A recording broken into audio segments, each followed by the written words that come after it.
What's up, Construct? Hey, Twin. Twin, doing my work for me. Here, I'll just have you work on the one shot. Just pass you the credentials real quick. Appreciate it.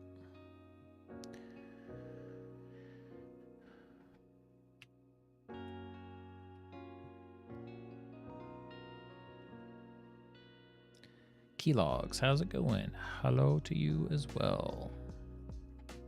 Stream number 39. This one-shot writing stream is now older than me. Thanks, Twin.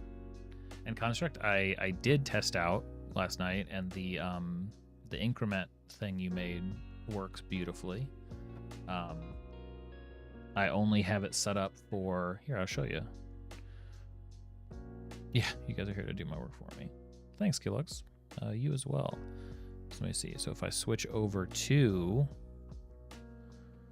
this week's Death v Insights, and watch it crash now, but I think going to increment death, increment insight,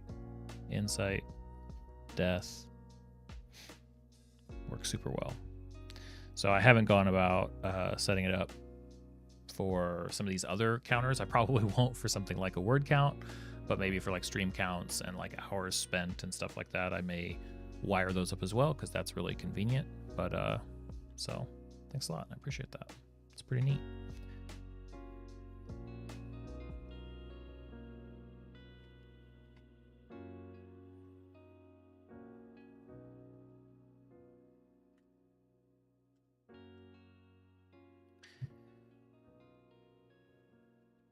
This up into 79. All right. So I've been working on this one shot. Cats, by the way, may be extra terrible for a couple of hours because they have to wait a couple more hours until their food gets here. And they're managing, but they're also ready, you know? Just today's food is late, and they're like, hey, Ryan, how about you dungeon master us some food? Okay. All right, so I've been working on my one shot here. It's called The Case of the Writhing Cottage. It's a one shot for drop-in adventure. It's a one shot and drop-in adventure for low-level play. So my eyes start working. This adventure is designed for a group of players from levels 1 to 3, either as a standalone one shot or as an early adventure dropped in to a larger campaign. During this adventure, your players will attempt to track down a missing family of zoologists, fight off a cottage of curious creatures run amok, and even recapture them if they choose to, piece together the events that led to each member of the family disappearing, find a hidden cellar after being eaten by a living staircase, identify a mysterious substance that can teleport the party to far-flung corners of the world, and ultimately discover that the missing family members traveled to the Feywild, where the party can then choose to follow. At the end of this adventure, there will be loose story threads that you can use to run more adventures with your players. See after the adventure for a list of ideas for where the adventure can go next. About the adventure, the story and characters, creature stats. Yep. Story so far. The good wins. Little background. Hey, Kat. Good to see you. Little background on the script. I started out supremely over-engineering the whole thing. I had the script accessing OBS directly, and I was like, what am I doing? I just need to add to a number. Yeah. That's, well, even when, like, because I didn't go straight to, like, obviously I wasn't thinking, like, here, let me write a bash script or something, which is a lot smarter than what I was looking at.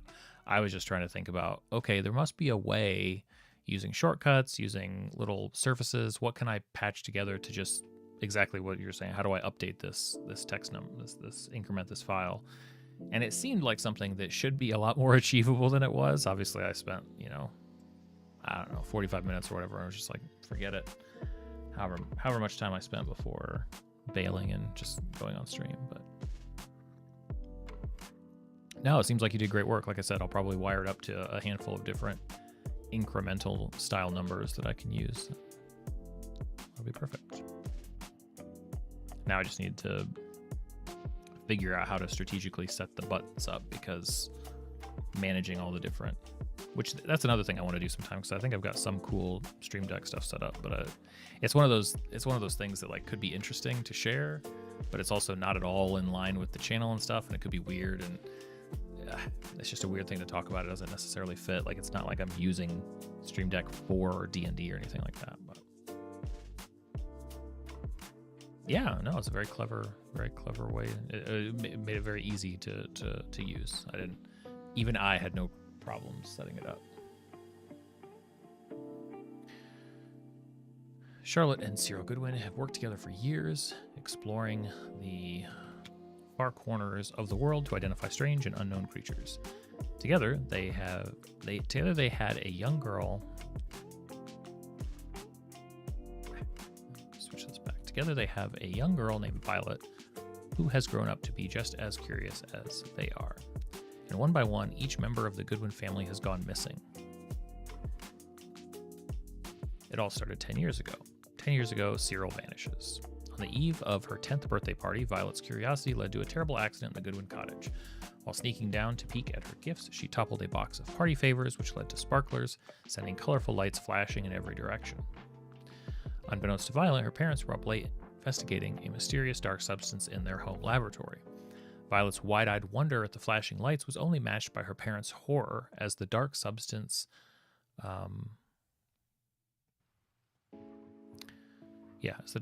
reacted, lurched toward them, and completely enveloped Cyril. In the blink of an eye, Cyril had vanished. Charlotte believed the flashing lights had somehow triggered the accident, but kept that thought from Violet so the young girl wouldn't feel responsible.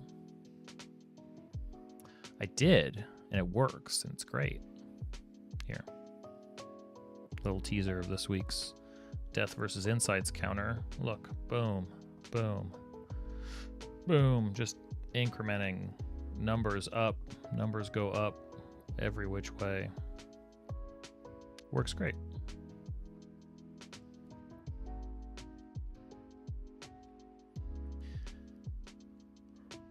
A decade of searching. Charlotte travels through the muck. Charlotte became obsessive, running experiments day and night on the mysterious dark substance which she named reflective muck.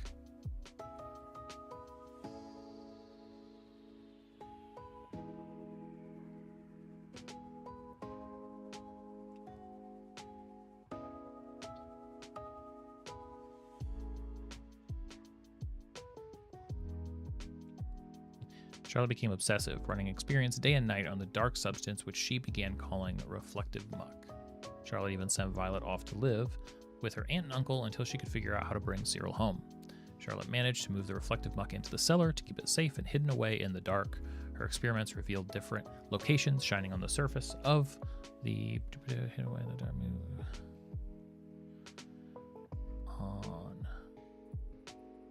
Her experience revealed different locations shining on its surface, and she traveled through the substance to each one, looking for her husband.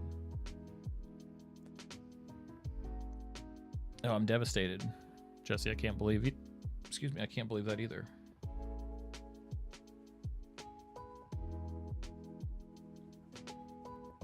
But I'm happy to see you now.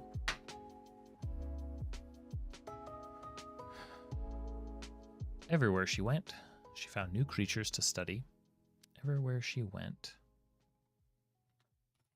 Charlotte found new creatures to study and rehabilitate, but she couldn't find Cyril. Weeks turned into months, and those months turned into years. 1 week ago, Violet received a hopeful letter. After barely speaking for 10 years, Violet, now 20 years old, received a strangely hopeful letter from her mother. It seemed that Charlotte had finally located Cyril. I think we'll all be able to be together soon, the letter reads.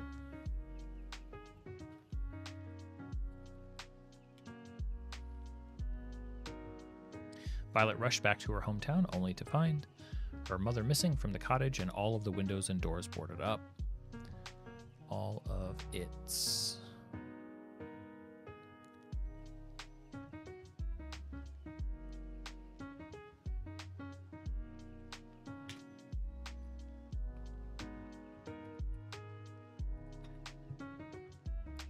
Violet rushed back to her hometown only to find her mother missing and all of the windows and doors on the all of the windows and doors.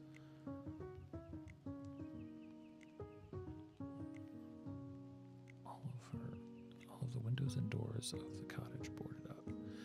By the time the party learns of the missing Goodwin parents, using whichever plot hook you choose, Violet will have already become fed up with the town watch and set out to investigate the cottage on her own. Right now, the party enters the story. Only moments before the party arrives at the cottage, Violet has fought past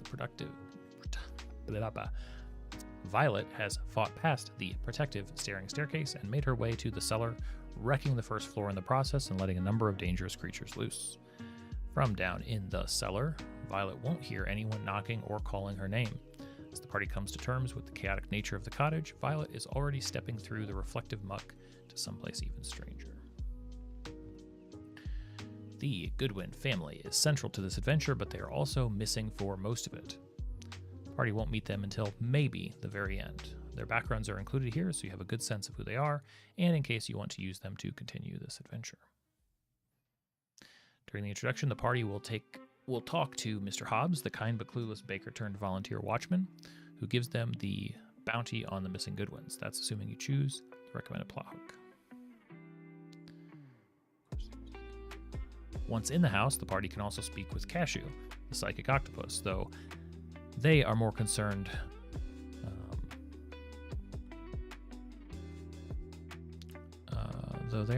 with bringing order to the cottage than tracking down the missing family.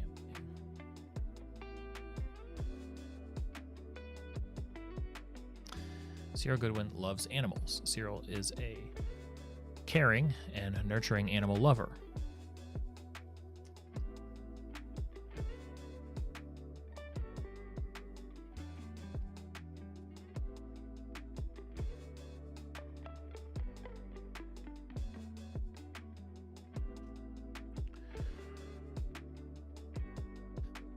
He is a middle-aged husband and father who spent his life saving and rehabilitating rare creatures from around the world with his wife, Charlotte. They raised their daughter, Violet, together until his tragic disappearance on the eve of her 10th birthday. Charlotte Goodwin is a researcher. Charlotte is a middle-aged wife and mother who has spent her life learning about exotic creatures with her husband, Cyril. They raised their daughter, Violet, together until Cyril vanished after a tragic accident on the eve of Violet's 10th birthday. Since Cyril's disappearance, Charlotte has become a bit of a shut-in. She spends all of her time researching what might have happened to Cyril, letting every relationship in her life suffer, including the one with her daughter, Violet. Jesse, you'll appreciate that the cats are particularly feisty because they are ticked off that their dinner is late. I'll be gone the moment you read this, but have a wonderful. Thanks, Art. You be good as well. They're used to eating, well, they eat sort of in the morning and in the afternoon, evening, dinner, supper, whatever. I don't know, whatever the cats think of it. The cats just think of it as, hey, Ryan. You think they call me Ryan? I'm not sure that they call me Dad. In their minds, they're thinking, where's our food? Why isn't our food here yet?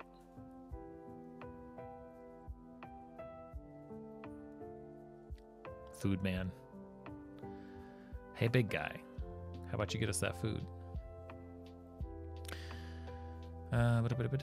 Since your disappearance, Charlotte has become a bit of a shut-in. She spends a lot of time, including, okay. Violet Goodwin is a curious kid. Violet was 10 years old when her father Cyril disappeared, but she never heard the full story. Her mother, Charlotte, became obsessed with tracking Cyril down. Blind and deaf large food cat? Maybe. Her mother, Charlotte, became obsessed with tracking Cyril down and sent Violet away to live with her aunt and uncle for years. A hopeful letter from her mother brought Violet back to her hometown after 10 years away. Now 20 years old, Violet finds her mother missing from the cottage and all of the windows and doors boarded up. Mr. Hobbs reluctantly leads the town watch. Seriously, he would rather be baking. That's his specialty, and how he makes his living when he's not volunteering with the town watch. If you choose something other than the recommended hook, your party might not meet Mr. Hobbs. Oh yeah, they're like Ryan.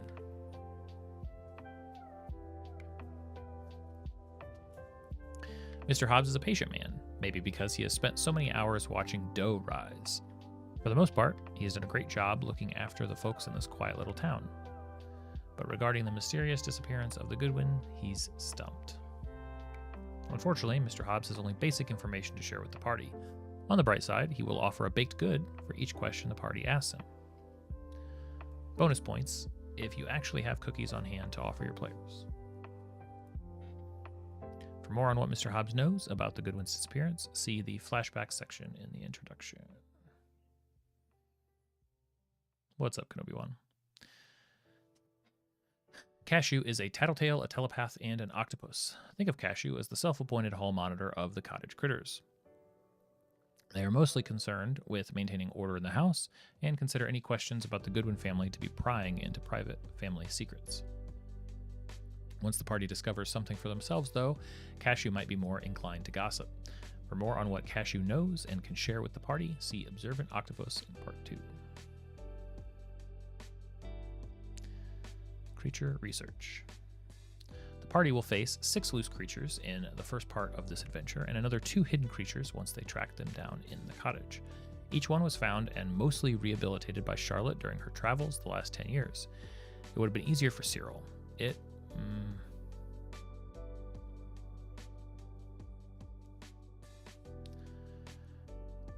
one was found.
Understanding these creatures will be the key to figuring out what happened to each member of the Goodwin family. Okay, Toctopus. Small cephalopods, 62 according to them. Low danger. Both cats are just off screen staring at me.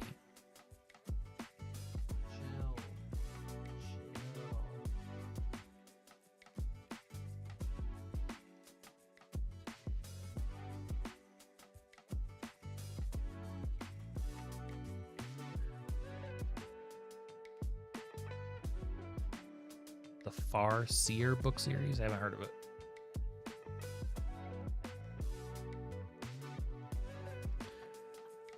This unusual little octopus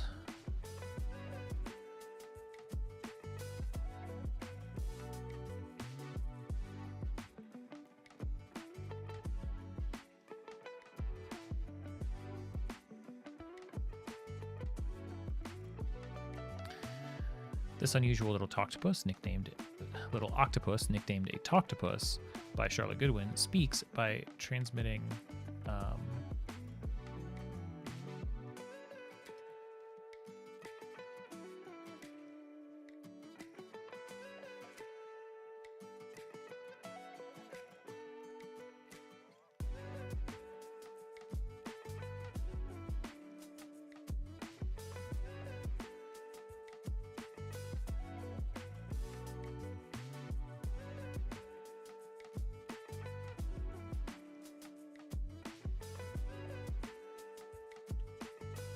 In one scene, there's a kitten just walking on a table saying, "This is mine, this is mine, this is mine, mine, mine." Yeah. Pretty much.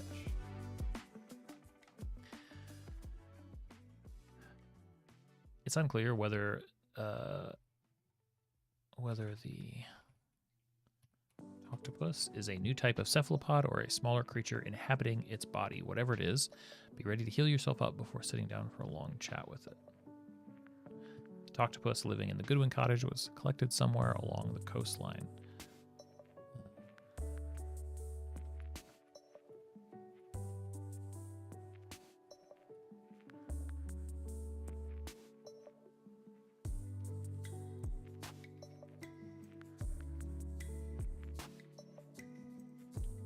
One of its tentacles is tagged with an ID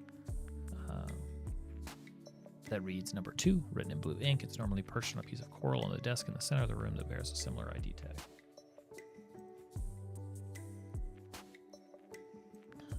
Stat block, blah, blah, blah. Feral Echo. Large, unknown, high danger. A captured feral echo looks like a storm in a bottle, except instead of lightning and thunder, swirling clouds flash from one vicious animal image to another. Eyes, claws, fur, tail, ears, teeth. If let out of its bottle, or if it escapes from the miles of glass tubing running throughout the cottage that act as its habitat, the spectral feral echo will expand to fill the space and lash out like an angry spirit of the forest. Is it really a spirit? It could be a ghost. Charlotte Goodwin's not sure, but she has a working theory that if you're careful and quiet right when a druid drops their animal form, you can catch one of these creatures in a bottle. The feral echo living in the Goodwin cottage was collected in a nearby forest. The pipes normally containing the creature have a label that reads number 1, written in yellow ink. A number of empty glass jars on the shelf are labeled the same way.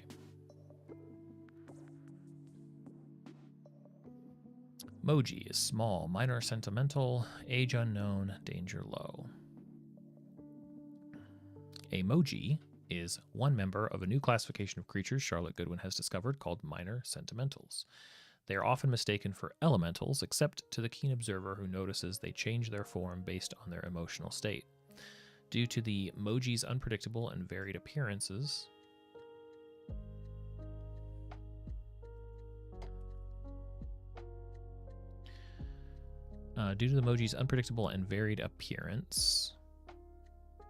varied appearance.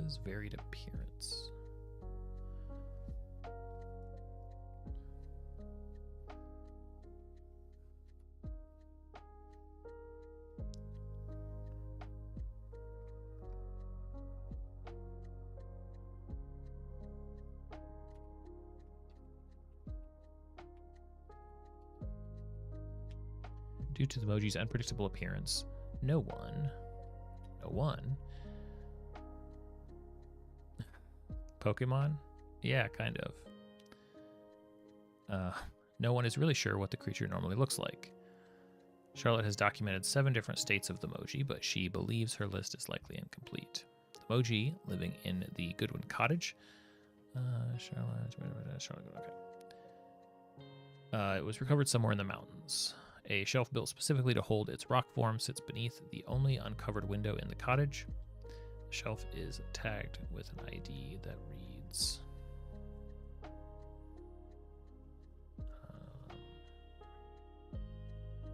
yeah, it's fine.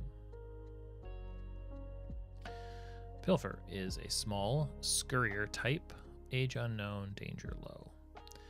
Pilfer is a gangly armed puffball with a propensity for picking pockets and stashing away shiny trinkets. While a pilfer may occasionally use its long-fingered hands to smack a target, it's usually only as a distraction to make their thievery a little easier. Charlotte Goodwin isn't sure exactly where pilfers come from. She's heard of creatures like this acting as servants to wizards, but they haven't been seen anywhere else. Whether they are stolen from their natural habitat on another plane, or conjured out of clay and buttons by arcane magic, their origin remains a mystery. The pilfer living behind the grandfather clock in the Goodwin cottage was rescued from a castle. See ya, Kellogg's.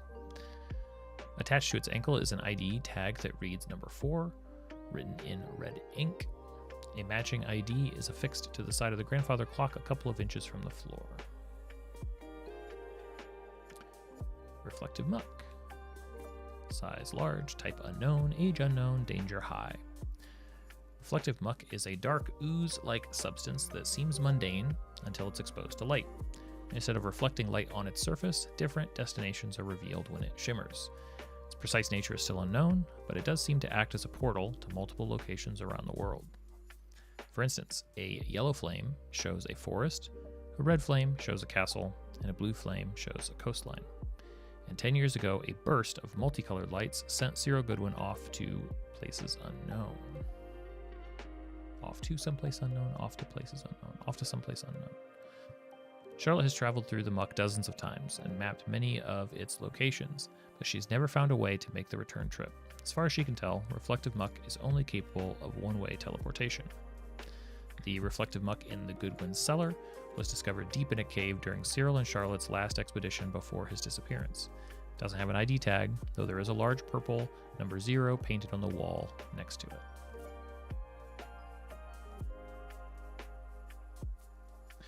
Siphon beetles, small, bug type, varied age, medium danger. Siphon beetles often overwhelm targets due to their ability often overwhelm.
Siphon beetles are able to quickly regenerate, even doubling their number when they take damage. In other words, attack a swarm of siphon beetles and the swarm only gets larger.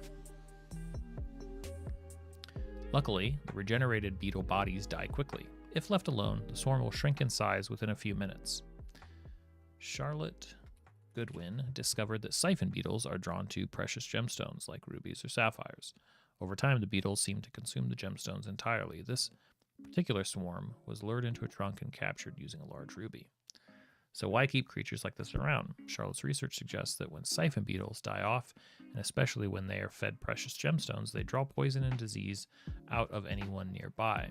When used carefully, siphon beetles can actually heal more than they hurt. The swarm living in the Goodwin cottage was found near an evacuated campsite in the desert. The trunk has a large orange number 6. It's an orange number 6 painted on the lid.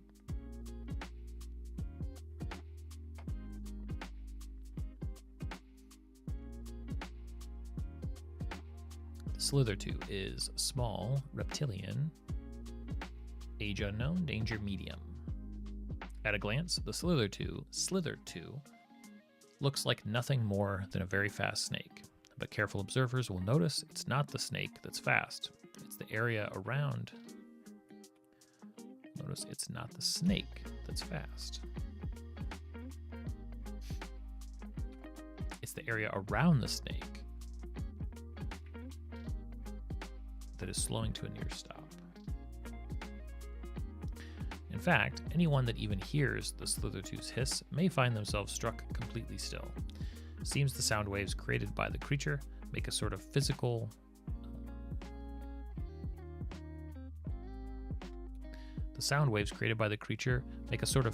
bubble of slowed time.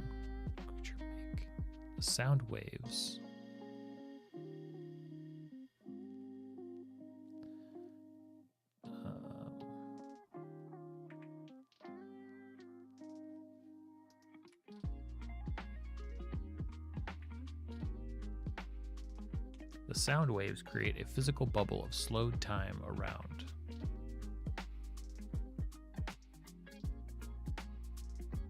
The sound waves create a physical bubble of slowed time. Even with earplugs in, this can make catching the creature particularly tricky. Luckily, the sound waves are dulled by water. Keeping this creature happy and submerged is the easiest way to keep its slowing effect under control. The Slither2 that lives in the aquarium in the Goodwin cottage was found somewhere deep in the wetlands. Wrapped around its tail is an ID tag that reads number 3, written in green ink. A matching ID tag is affixed to the broken aquarium on the shelf. Staring staircase. Large monstrosity, 100 plus years, low danger. The staring staircase is easily the most formidable creature in the cottage. It has strong tentacles, sharp teeth, and a long tongue that can stretch across the length of the cottage.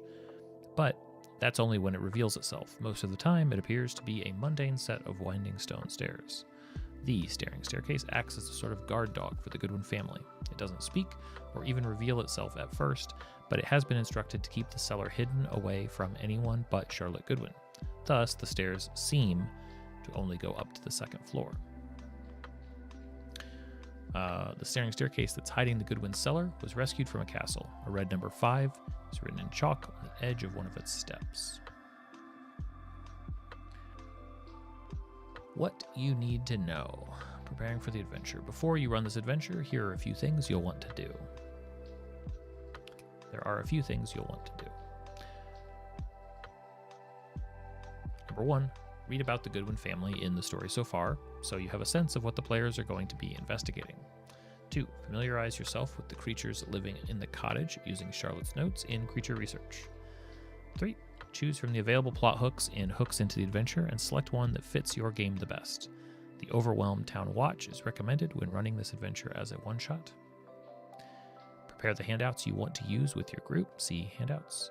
Review the descriptions given for each floor of the cottage in Part 1, Part 2, and Part 3. Hooks into the Adventure. These hooks are designed to grab your party's interest and give them a reason to care about the adventure. You can choose any of them, or mix a couple of ideas together to create a hook that's unique to your group. Plot hook number 1, the Overwhelmed Town Watch. Mr. Hobbs volunteered for the town watch when no one else would. The town is nice and quiet, mostly, though he'd still rather be baking. While he does bake a mean muffin, Mr. Hobbs is woefully incapable of helping Violet Goodwin locate either of her missing parents. He's excited and grateful to have the party take the bounties and will answer any questions he can.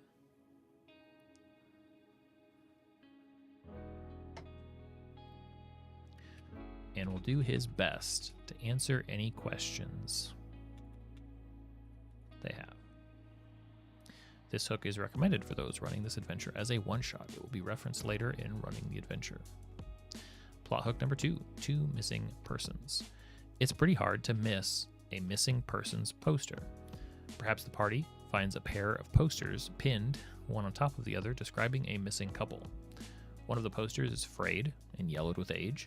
It shows that Cyril Goodwin went missing almost 10 years ago. The newer, less wrinkled poster shows that Charlotte Goodwin went missing less than a week ago. Each lists a reward of 250 gold pieces. It also looks like a letter was mistakenly fastened to the board behind the two posters. Behind the posters. Did someone mean to leave this behind? It seems to be a letter from Charlotte Goodwin to her daughter Violet, and it has a number of clues that might just give the party an advantage when it comes to tracking down the missing family members and collecting the reward. Plot hook number 3, Dear Heroes. If the party is already known around town as capable heroes, they might receive a letter directly from Violet Goodwin offering a reward for their services. Her letter is a few days old, maybe it was briefly lost in the mail, but it arrived with 2 missing persons posters, as well as the letter her mother sent her.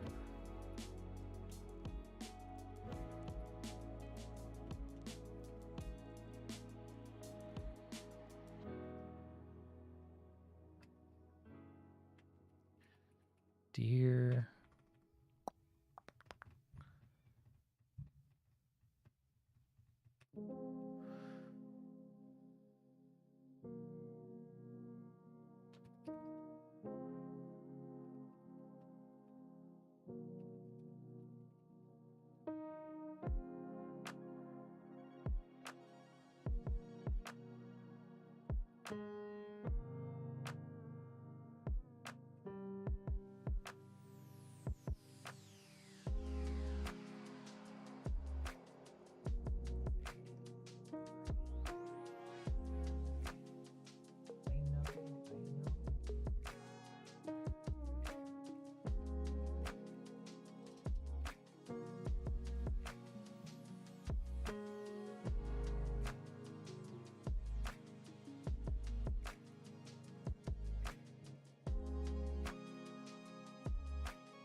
I think it's going to be in that like early, like kind of, you know, level 1 to 3, somewhere in there. But I haven't really play tested any of it, so I can't say for sure yet.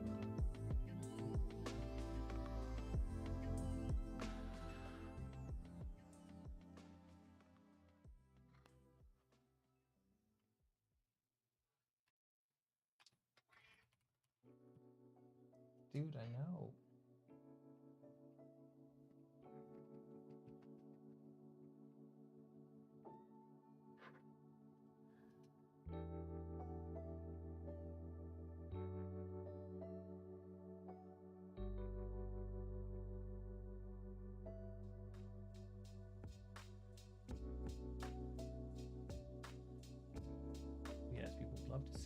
on over.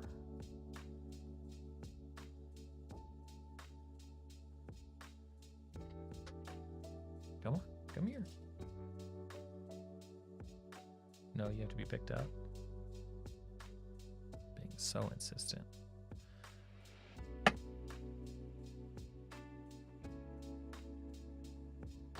Which is honestly like, I don't think much about it because that's so easy to change. And it's so different from group to group that it's like insert amount of gold that is either compelling or like if I was using this in a campaign, I would probably make the gold reward less. But if I'm using it in a one shot, it's probably going to be like, oh yeah, 200, 300, 500 gold, whatever it's going to be, because I want it to be compelling. You don't want the players in a one-shot capacity or in a one-shot setting to be like, why would we be doing this anyway? It's like, there's a lot of gold at stake. So that's why you're dealing with this insane situation. How to actually run this in one session. The most fun and satisfying way to complete a one-shot is in a single session. There are two key moments in this adventure that are designed to actually make that possible, no matter what the players do. Think of it like a slip and slide. Every now and then, if one part of the adventure is taking too long, we're going to give the players a gentle push down the slide into the next bit of fun. How long is too long? From group to group, the length of one session could be longer or shorter. Some groups play 3-hour sessions, while others will play for most of the day. A playtest session for this one-shot typically took a group of X players X hours to complete. Keep these times in mind as you run this one-shot. Part 1 should take about 1 hour. Part 2 should take about 1.5 hours. Really is. One time I just made the denomination different, platinum from gold, and despite the equivalent value, they were on board.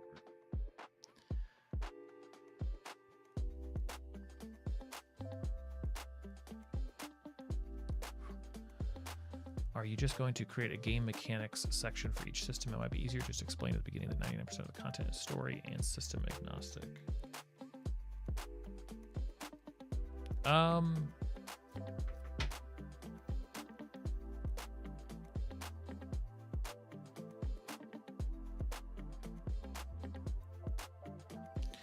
I think that has to do with, I think a lot of it has to do with like labeling and presentation, right? Nothing I've written here anywhere yet like there's a couple, obviously there's stat blocks and things like that. The question is, once it starts to come together, you know, is the whole thing basically is a PDF like basically labeled 5e, and then if I want to make one for like Pathfinder, I label that one the Pathfinder, and then those are just like two distinct PDFs. Or once I have it more complete and together, do I say, how about I just make the core here, and then if you want the stats or the specifics of the encounter, the encounter specifics, there's a sort of an insert that has the stat blocks and the stuff over here. There's one for this, one for this, one for this. I could honestly go either way, because on the one hand, it's certainly nice to just be able to deliver somebody exactly one PDF that has everything that they need, without, oh, did I get this from there and this from there, and how many things did I download and how do these things work together? At the same time, if I go through and go like, actually, this paragraph was poorly written, I'm going to change it, or I'm going to update something, or I'm going to fix something.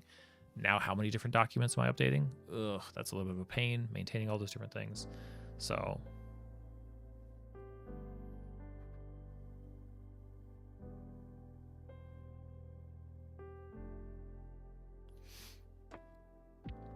at the end of part 1 and part 2 are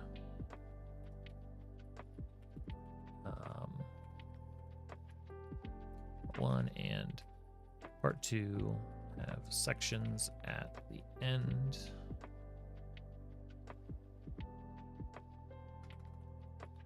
Each have sections at the end titled,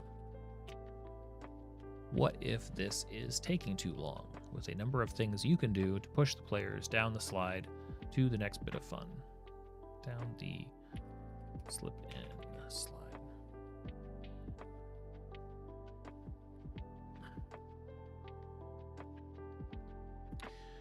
How to add this adventure to your world.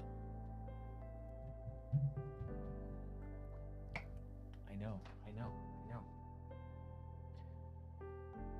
If you are interested in using this as a drop-in adventure in your own campaign, that's great. It's designed for that too.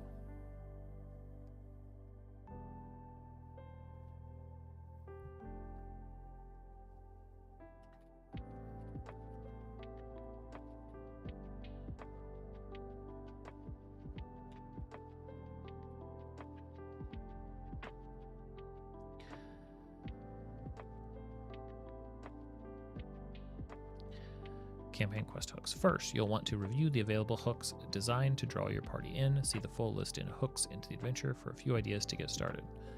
Hook number 1 is pretty direct and generally recommended. Is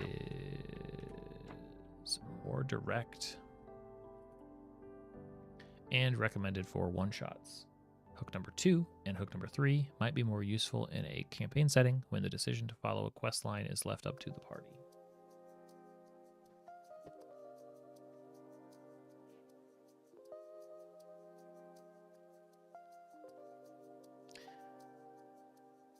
Customize Charlotte's map. Charlotte's map is designed to be customized and fit into your campaign world. Each destination is described in general terms without any specific directions apart from how many days of travel it took Charlotte to return to the cottage. Apart from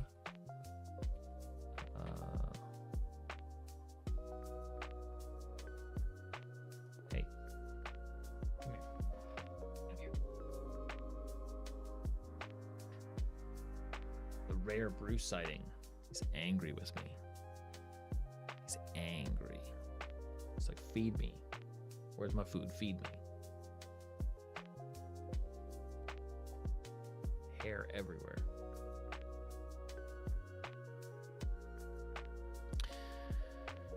Each destination is described.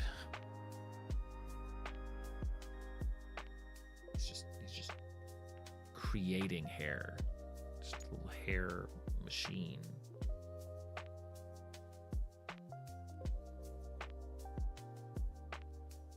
Hey, Pluto.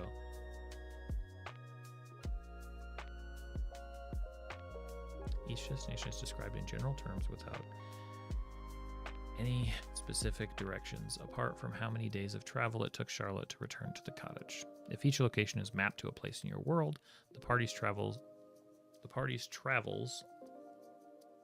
through the reflective muck and tie directly into the rest of your campaign.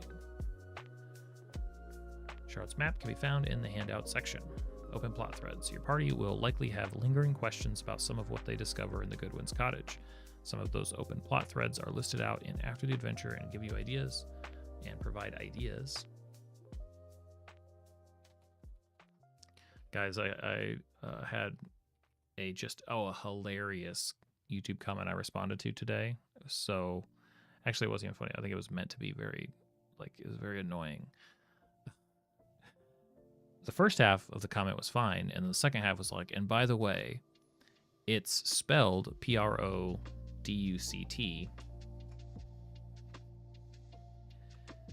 That's not product, it's product.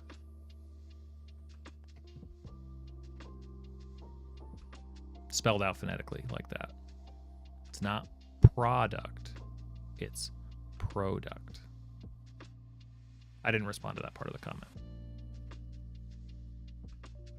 Ugh. Bruce. You're the worst. You're the worst.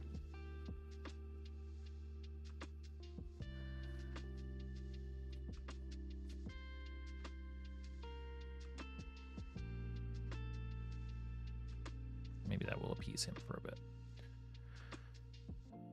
All right. Introduction. If you are running this as a drop-in adventure and not as a one-shot, you will likely skip most of this introduction. Fact. We want to start in the middle of the action so the players don't have a chance to run off in different directions and miss out on the adventure, but we also have information to share with them before they can explore the Goodwin Cottage on their own. So, with the first few minutes of this adventure, we're going to 1. Set the scene, describe what the players sense in the strange dark room they find themselves in. 2. Flashback. jump back to an earlier time when the characters agreed to take the bounty that led them to the strange dark room. 3. Return to the scene. Armed with everything they need to know, we can return to the dark room from step 1 and start initiative.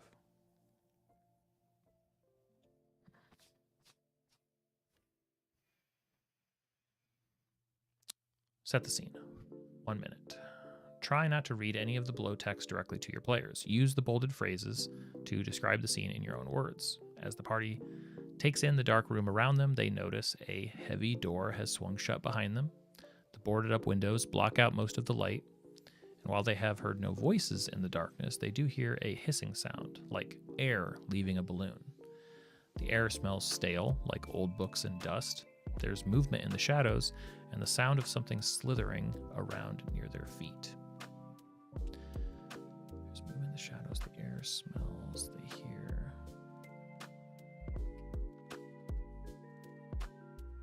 They hear the sound of something slithering. All of this is designed to make the party nervous. After setting the scene, you can also describe what the characters are likely thinking right now. How do we end up in this situation? Was this all a setup? Is the bounty really worth this kind of trouble? We won't be paid anything if we're dead. Ask the players to keep this scene in their minds as you all step back to an earlier time, maybe an hour or so ago from the character's perspective, when they agreed to take a bounty off the hands of a very grateful man named Mr. Hobbs. Flashback. This section assumes you are using hook number 1. Mr. Hobbs, the head of the town's volunteer watch, is visibly relieved that the party is willing to take this bounty off his hands. For more on how to portray Mr. Hobbs, see his entry. The first thing Mr. Hobbs will do is snatch the 2 missing persons posters off the wall and hand them over to the party. See handouts for each of those. Oh, the Goodwin family. Would be so grateful if you could track them down, or I guess what's left of the Goodwin family. What Mr. Hobbs knows. Mr. Hobbs doesn't know much, but is happy to share what he can. Oh, the person, I must have had some video where I mentioned product, and they wrote out product in the comment and said it's not product the way I say it. It's product. Yeah.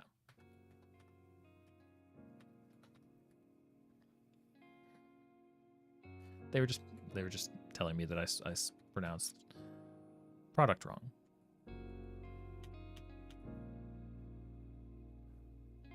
That was all. Mr. Hobbs doesn't know much, but he is happy to share what he can. Cyril, the father, disappeared mysteriously over 10 years ago. Nobody has seen him since, and nobody has any idea where he ended up.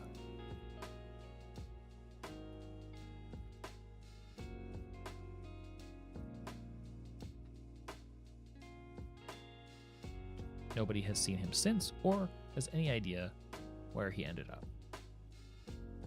After the disappearance, Violet moved away to live with her aunt and uncle. It was for the best, I think. Her mother didn't take the disappearance very well. We never hear much from Charlotte. She still lives alone in the cottage, I think. She's quiet, sort of a homebody. Near miss. Mr. Hobbs will also share just how recently Violet was in his office. Violet was just here a little bit ago, actually. Boy, she's upset with me, but it's my fault. I don't have any fresh leads for her, not even 10 years later.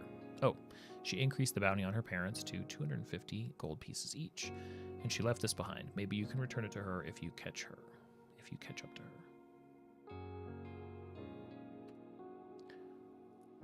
her. Well, it's just, I can only, I read a comment like that and I think to myself, this person's day must be filled with frustration. Because people pronounce things all sorts of different ways. You know, some are probably more right or more wrong than others. But if that sort of thing gets you so worked up that, I mean, it's not worked up to leave a comment, but it's just an odd thing to focus on. Where it's like, okay, sure. So I just ignore it. Mr. Hobbs will hand the characters Charlotte's letter to Violet. See handouts for the letter. roll 1d4 for flashback questions. Each player can roll 1d4 to determine how many flashback questions they have. Then, if they have questions later on in the adventure, they can use one to jump back to this point in the story and ask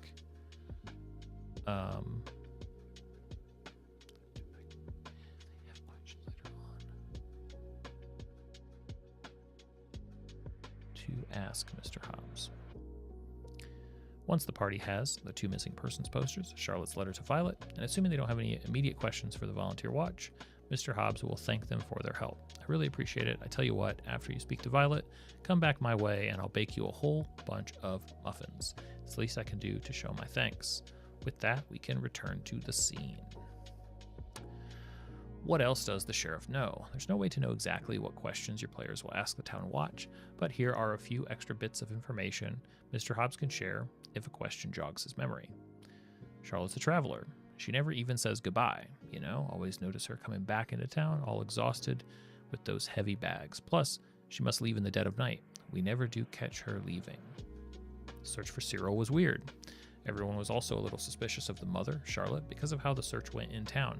We tried our hardest to find Cyril, but she lost interest so quickly. It's almost like she knew where he was, or she knew he wasn't anywhere nearby.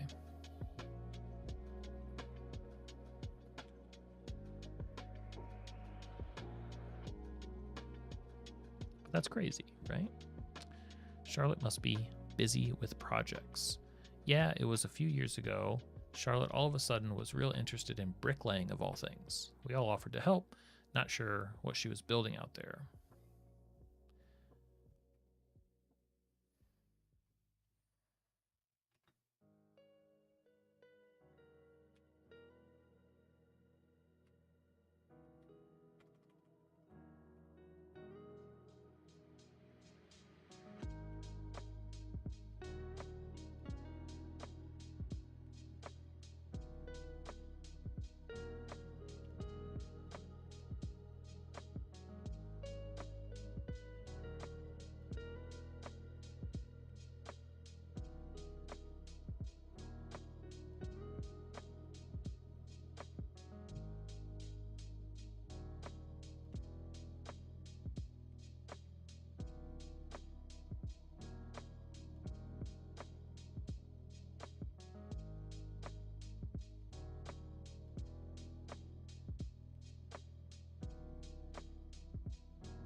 Violet was always the sweetest little girl.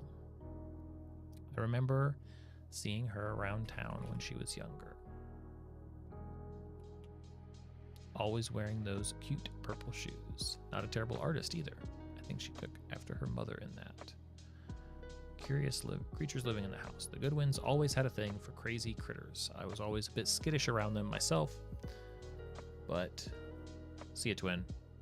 But Cyril, he was always eager to introduce anyone in town to the animals they were caring for. Just go knock on the door for a quick lesson. Of course, that doesn't happen anymore since Charlotte boarded up the windows.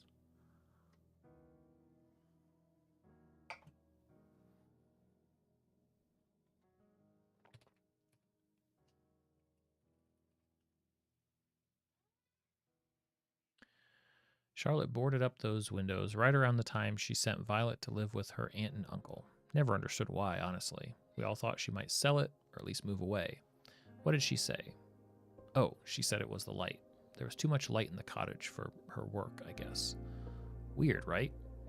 Not sure how she gets anything done without light. Return to the scene. Explain to your players.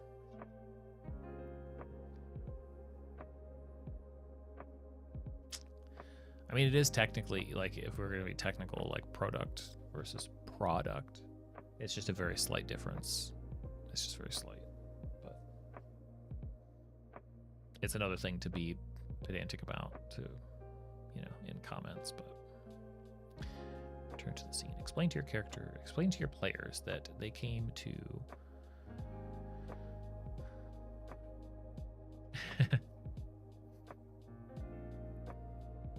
Explain to your players that they came to the boarded up cottage after speaking to Mr. Hobbs.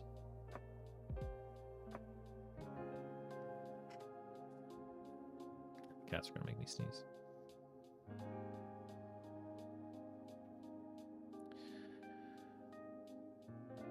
Explain to your players that they came to the boarded up cottage after speaking to Mr. Hobbs and made their way inside after nobody answered the door when they knocked. Who does the Toctopus talk to? With the characters standing in the darkness again, ask your players for each of their charisma scores. Whoever has the highest will feel a tentacle wrapping around their ankle and delivering a shock that quickly turns into a slight headache. They will take 1 HP of lightning damage and hear a voice in their head say, "Great, are you all here to clean up this mess then?"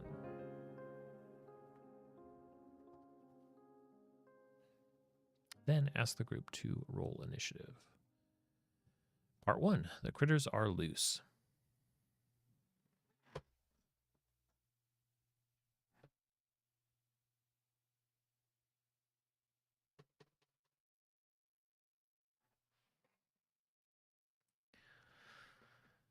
Instead of adding all 6 creatures to initiative,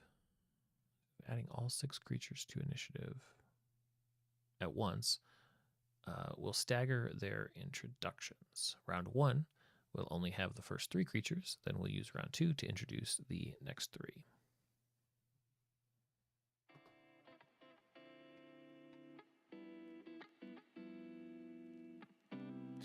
Optionally, you can alternate which creatures act each round if you want to. Group 1 in round 1, then Group 2 in round 2, Group 1 in round 3, etc. This way, you can control the chaos in the fight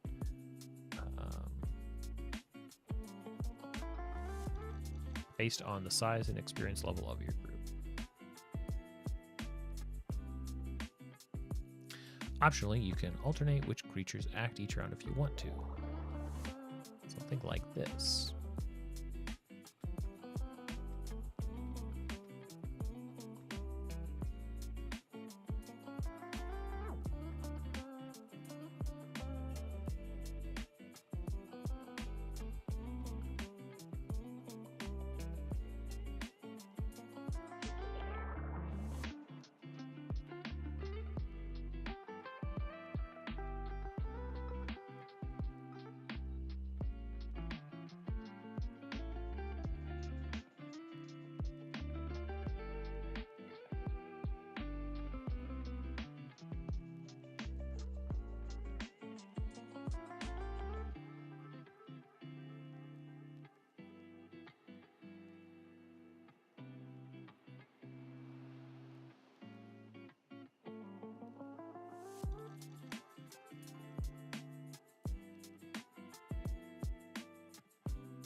Round 1 of combat.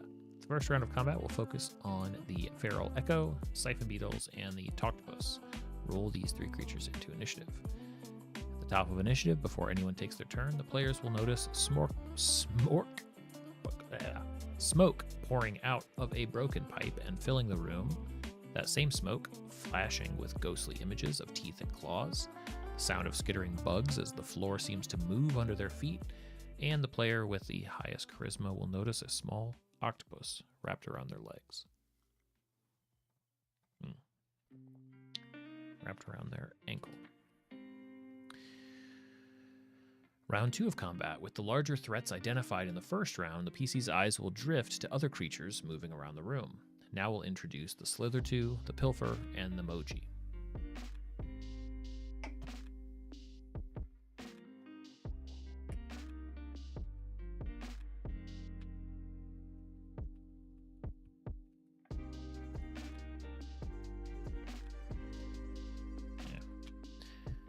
At the top of the round, before anyone takes their turn, players will notice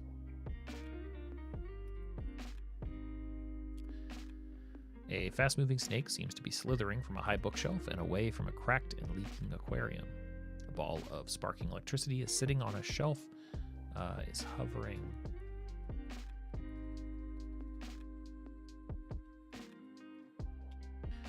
A shelf uncovered window in the room.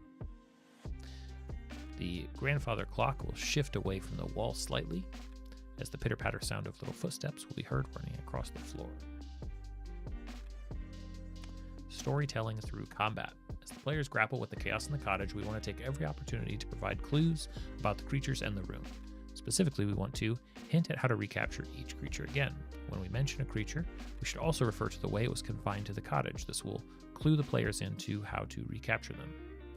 2. Describe the important parts of the room. This way, as soon as combat is finished, the players will likely already know what they want to investigate next.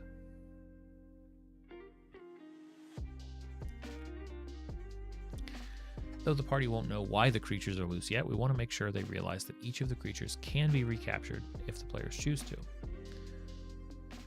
See, I think this might be totally redundant.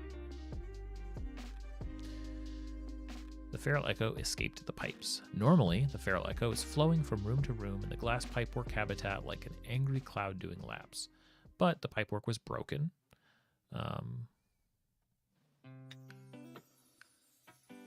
Very recently broken, allowing it to leak out into the room. Feral echo can be either bottled up using one of many jars lining the shelves or by being sucked back into the pipework by the party.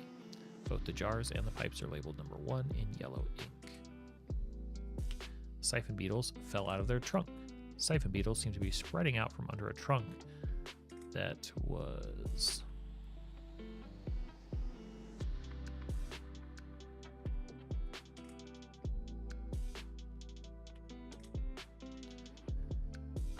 recently tipped over on the floor. The beetles will seek out precious gemstones and become docile once they find one. The trunk was a large number 6, painted on the lid in orange. The Toctopus slid over to the party from its perch. The Toctopus will attempt to communicate with the party, but if it's attacked, it will retreat back to its perch, the coral on the desk in the center of the room.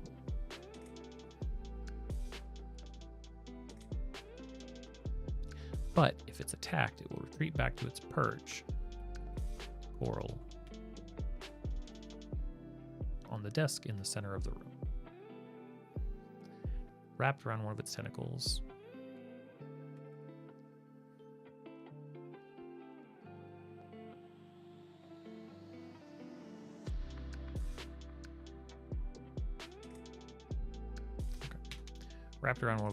is an ID tag that reads number 2, blue ink, same lens, blah, blah, blah. Slither2 slithered out from the cracked aquarium. The Slither2 is winding its way down from a high shelf where its aquarium sits broken and leaking water onto the floor. It seems the snake was usually kept underwater.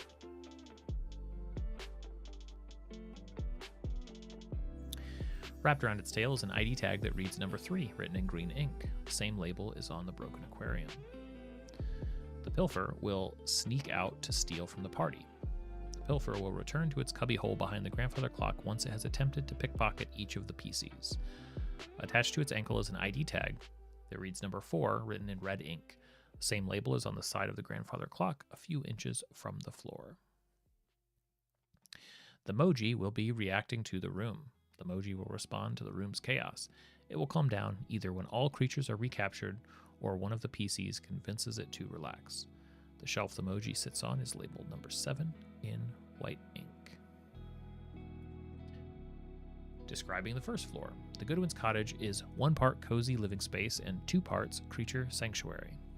Initially, the room will be obscured by the darkness, but as the party's eyes adjust to the low light, or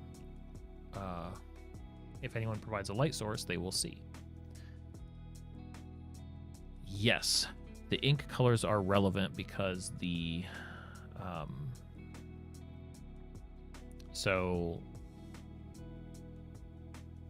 and some of it will potentially be adjusted, but the connection happens on 2 factors. One,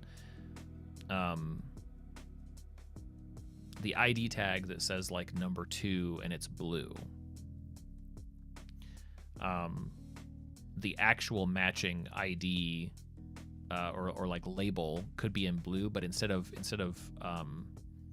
being number 2, it could actually read like, you know, cashew's perch, but it's blue, and it's like, okay, this is cashew. Like they can relate that way. The numbers also relate to the sequence that they were collected, and that color maps to the map or connects to the coloration on the map that Charlotte makes of the destinations. So by taking the numbers, the creature numbers, the subject numbers, and associating that color to these colored circles of where she went, gives you an idea of like, okay, first she went to this location, then this one, then this one, then this one, then this one. So that's the connection. It'll make more sense once the handouts are created.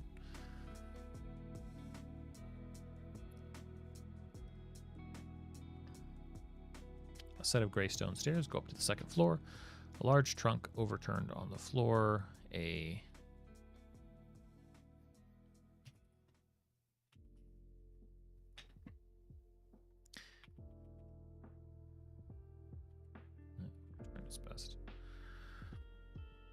cracked and leaking aquarium sitting high on the bookshelves.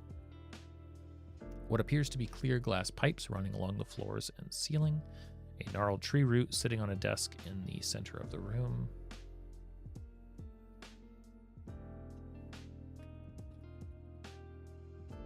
A hand crank jutting out of the wall near some broken pipework. A grandfather clock pushed slightly away from the wall at an angle, and a rock sitting on a shelf under, notably, the only uncovered window in this room. I don't know that I need this. I don't know that I don't.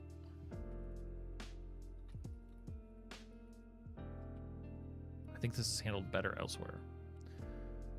Creature behavior. When the creatures in the cottage attack the party, it's out of fear more than anything else. Each of the creatures has something they are trying to do during combat. The feral echo will fill the room with fog, attack any strangers like a wild animal would, and eventually try to escape the cottage through cracks in the door and windows. Siphon beetles are always looking for precious gemstones, and they can smell them when they're close. The Toctopus will shock the players in order to offer the PCs polite suggestions on how to calm the creature down, put the cottage back in order. The Slithertoo will see the party as a threat and try to defend itself. The Pilfer will try to steal something, anything, from each PC before hiding back behind the grandfather clock. The Moji will react to the changing stimuli of the room. What if this is taking too long? This combat, part 1 of the adventure, should take about an hour. If it starts to take longer, or you need to cut this section short for any reason, try one or all of the ideas below. Think of these ideas as ways to nudge the party through to the next part of the adventure. It's ordered from gentle nudges at the top to forceful pushes at the bottom. Number 1. A talkative octopus can offer suggestions. The Toctopus can politely suggest ways to calm and recapture each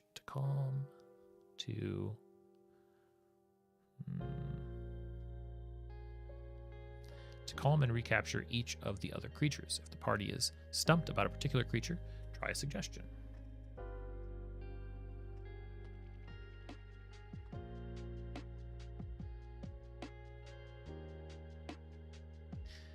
Crane's like, it's not like you can get hairier, not after Bruce. Or the feral echo, that awful cloud, if we can't coax it back into the pipes, at least open a window, good grief. For the Moji, that noisy rock just needs a kind word or two. Calming things down in here, that would help too. Pilfer, that handsy fellow, does listen quite well to the clock. Oh no, did I miss something you said, Construct? Or what was the only joking mostly? Siphon beetles, those beetles need a snack to quiet down. Have anything expensive on you? If not, check the shelf behind the books. The Slithertoo, that snake is a nasty operator.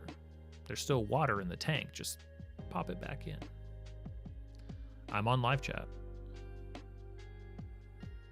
I'm definitely on live chat. Maybe I read what you said's not. Yeah, I mean, maybe I read it just fine.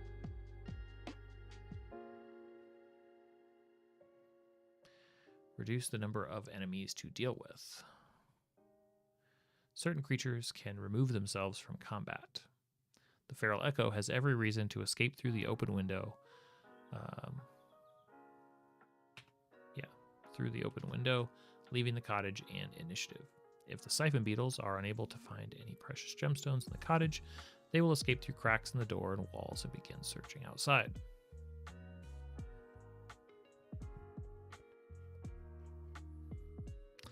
The chime on the grandfather clock could sound off, which would cause the pilfer to return to its cubbyhole behind the clock for a nap. One trick to quiet them all. If you really need to end it all in one round, the Toctopus can suggest the party shout out "Happy Birthday" as a command word.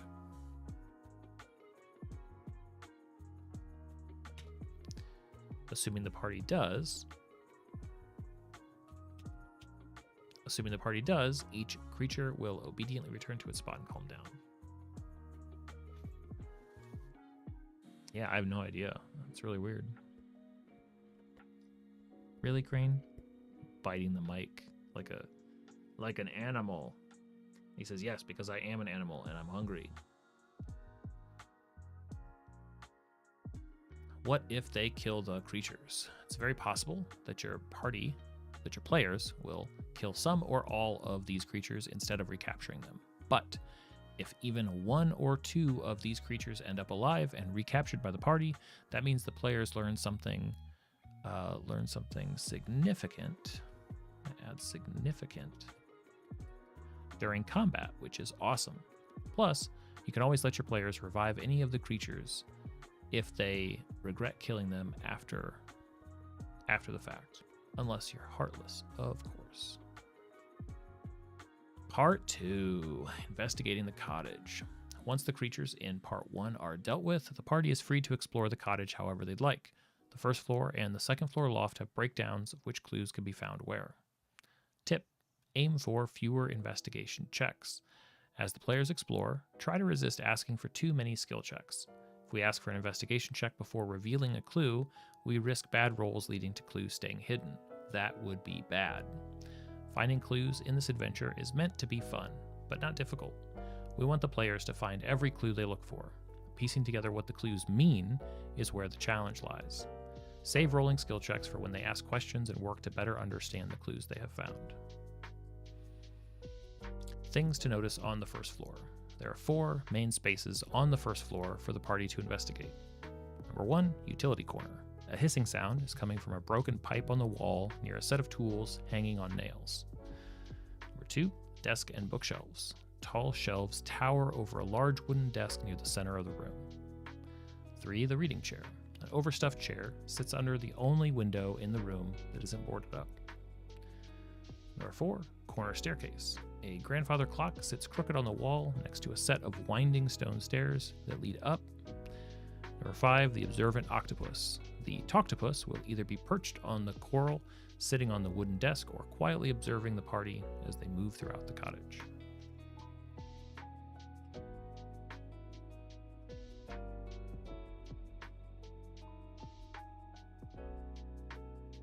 The utility corner. The glass pipes running along the walls connect to a hand crank jutting out of the stonework. Worn backpacks and dirty mining tools hang on the wall nearby. A stack of purple-tinted wood scraps sits in the corner. The glass pipes make the room feel a bit like a gerbil cage. They run along the edges of the room, on the floor, and edges of the room, along the floor and ceiling, and seem to have been prepared with a black wrap in a number of places. Boy, I typed this one up.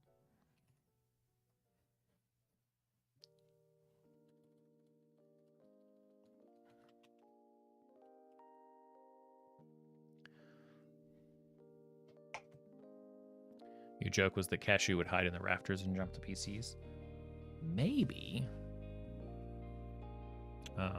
Maybe we have a D10 or a D12 table to roll on to figure out the personality of Cashew.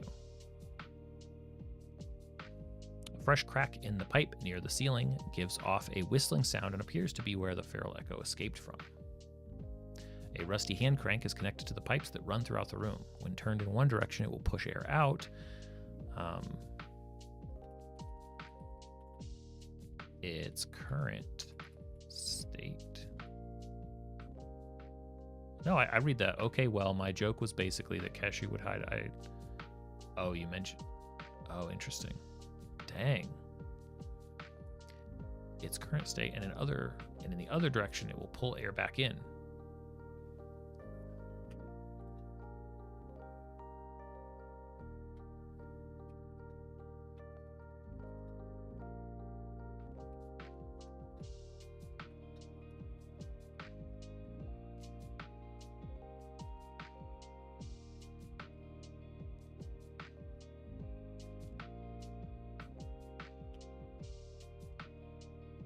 That's weird.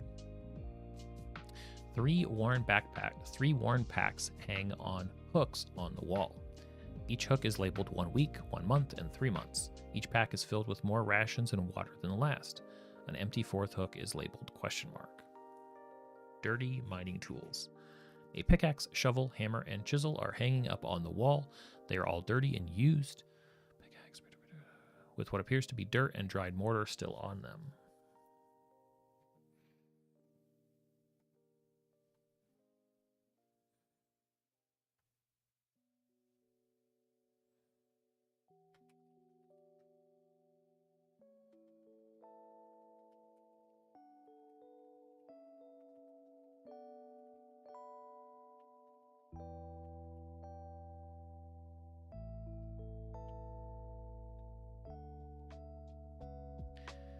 The pickaxe and chisel seem worn down to just their nubs.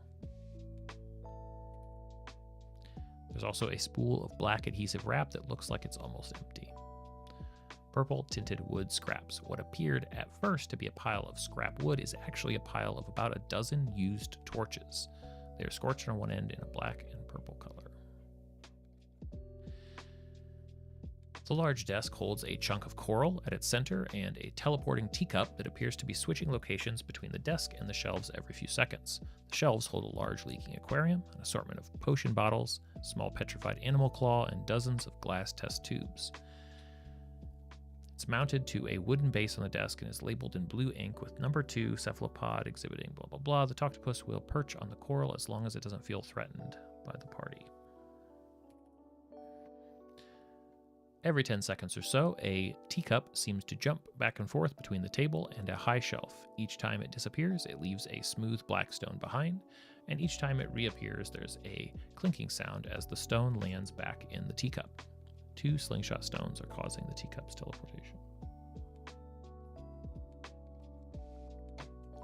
An aquarium, almost 6 feet long, sits on the bookshelves, slowly leaking from a crack in the bottom corner.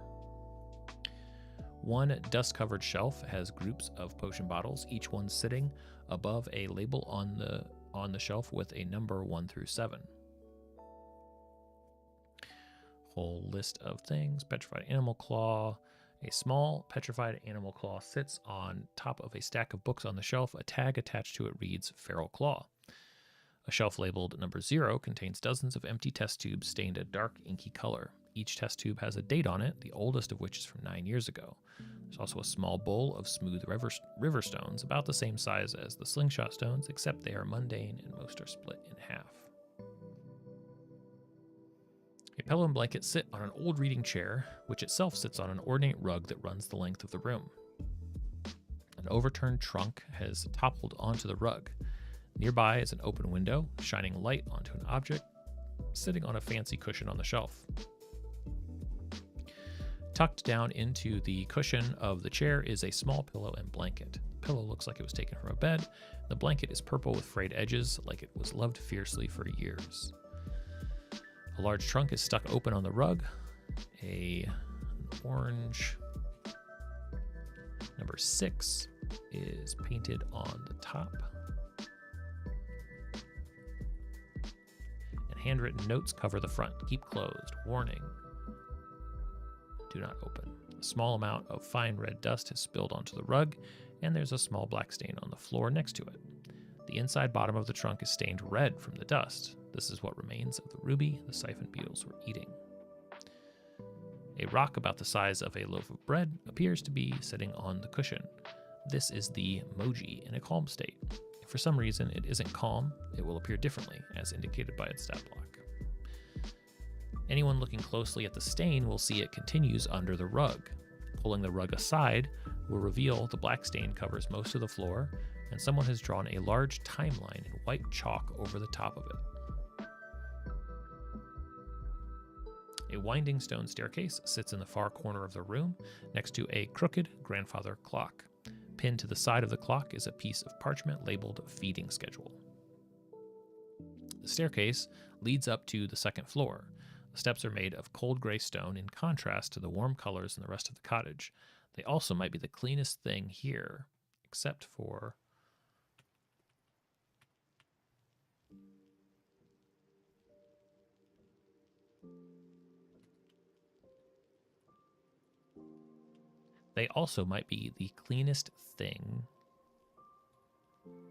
in the cottage, completely spotless except for a single purple shoe sitting on the third step.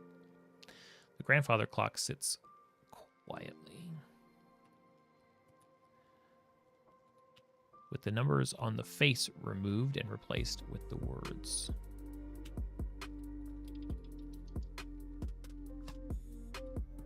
The numbers on the face replaced with the words in and out. With the numbers on the face replaced with just 2 words. In at 12 o'clock and out at 6 o'clock. Both hands point to out at the moment.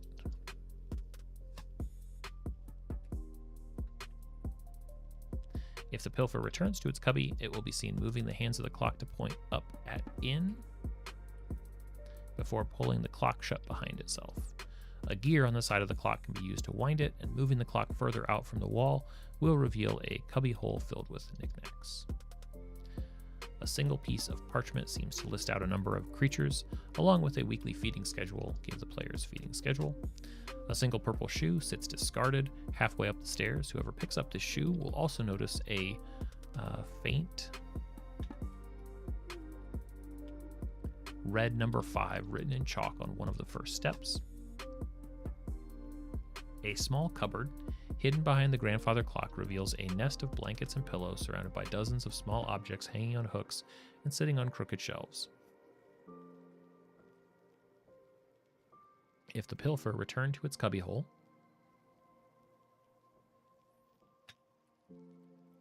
it will be napping quietly in its nest. Most of the items are mundane things like socks, copper pieces, and bent spoons. Anyone rifling through the cubbyhole will also find... Okay, so we need to add this to the list.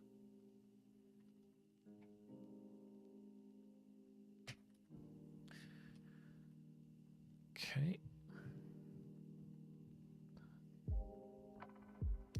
The Toctopus, or Cashew, as they refer to themselves, is usually perched on the coral, sitting on the wooden desk in the center of the room. The nameplate on the base of the coral reads, blah blah blah, which is where it takes its name. Cashew will reach out during the initial fight in the cottage if the party seems like it needs help. After the fight, they will hang back and wait for the party to come to them with questions. Talking with the Toctopus. Every back and forth interaction with the Toctopus requires contact with their tentacles, as well as a little bit of pain, 1 HP of lightning damage for every answer.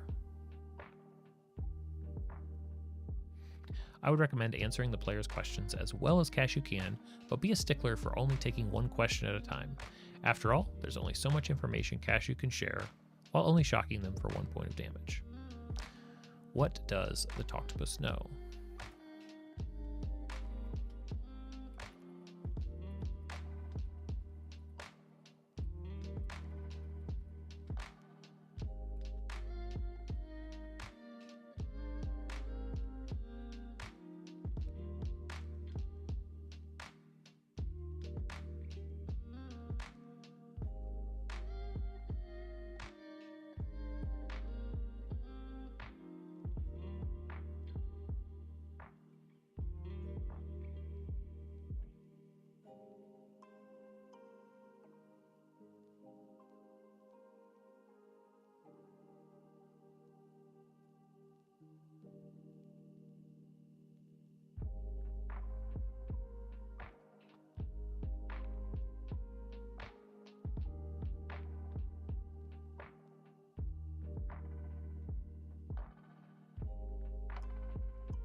Cashew has been observing the goings-on in the Goodwin cottage for a few years.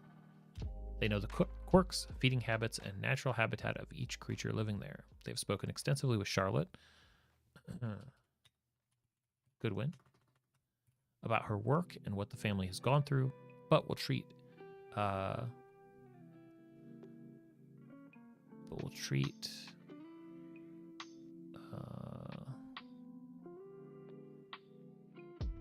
They have spoken extensively with Charlotte Goodwin about her work and what the family has gone through, but will treat those stories as family secrets and resist sharing them.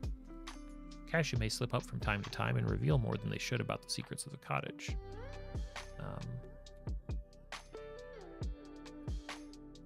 They might say, "It's that young lady's fault.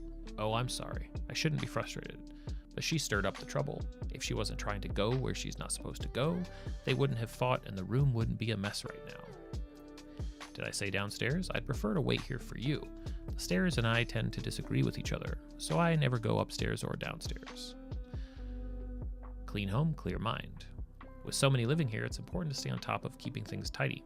I try to remind Charlotte, politely of course, since she has a tendency to sweep things under the rug, in a manner of speaking.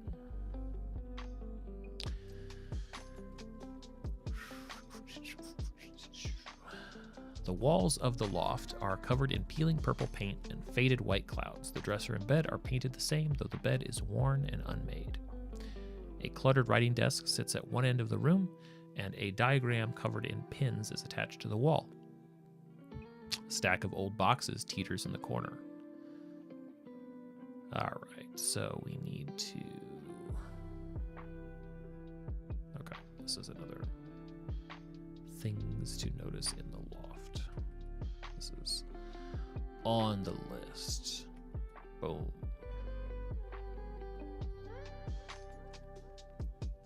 Yeah. Okay. Nope, come back. What if this is taking too long? This investigation, part 2 of the adventure, should take about an hour and a half. If it starts to take longer, or you need to cut this section short for any reason, try one or all of the ideas below. That's one idea. Okay. All right, so it seems like I got to this point at some part, and I just didn't finish those pages. Okay, simple enough. All right. I think next time, I'll start with things to notice in the loft and do the back half tomorrow, because there's still like magic items and stuff, but I think that'll be good.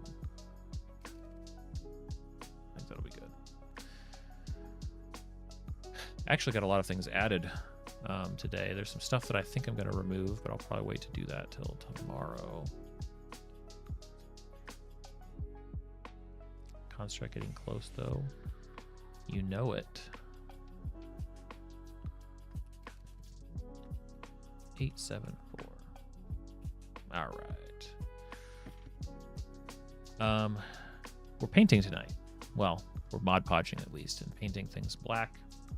Good editing, nicely done. Thank you, Construct. I appreciate you.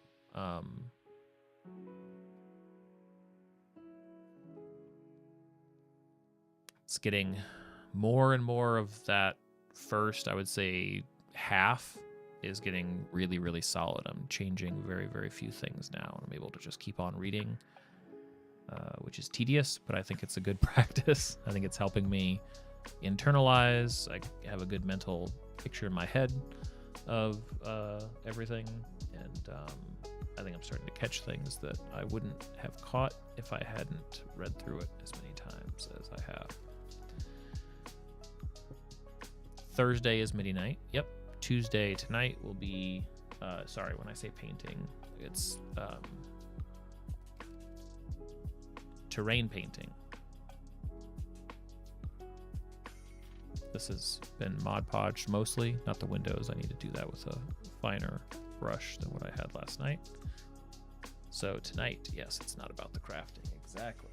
It's about what you get when the crafting is done. So I'll be back here in a couple of hours. Let me go get these cats fed, otherwise I'm not going to get anything done tonight.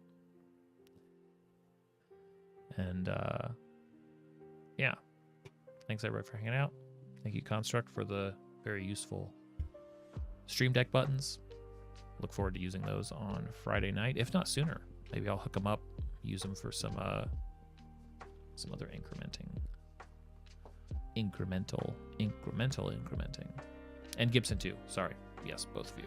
That was awesome. Appreciate it. I'm gonna go find a roller for my black shirt, which has been ruined by my cats while I'm sitting here. Yeah, see you guys in a bit. Later.